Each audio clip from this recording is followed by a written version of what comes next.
4 മണിക്ക് കുടുംബശ്രീയുടെ മീറ്റിംഗ് ഉണ്ട്. കുട്ടികൾ ഇവിടെ ഒറ്റയ്ക്കല്ലേ ഉള്ളൂ. ഞാൻ വരാൻ വൈകും. നീ ഇപ്പൊ മീറ്റിംഗിന് പോണ്ട. ഞാൻ ഇന്നലെ പറഞ്ഞിരുന്നാണല്ലോ കുടുംബശ്രീയുടെ മീറ്റിംഗ് ഉണ്ട് എന്ന്. പിന്നെന്താ എപ്പോഴൊരു മനമാറ്റം? നീ ഇപ്പൊ പോണ്ട. അതെന്താ? കുടുംബശ്രീയുടെ മീറ്റിങ്ങിന് ഞാൻ പോയാല് വേണ്ടെന്ന് പറഞ്ഞില്ലേ? എന്താ എന്താ ഞാൻ കൂടെ പോയാല്? പോകണ്ട.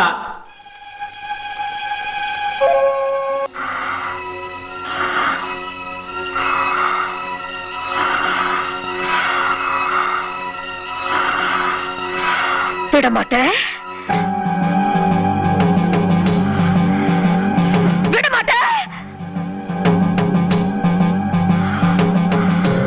அப்ப நீ என்ன இங்கிருந்து எங்கேயும் போக விட மாட்டே. ஐயோ நாயே, ആരും ഞാനാ? உனக்கு எவ்வளவு தைரியம் இருந்தா இப்போ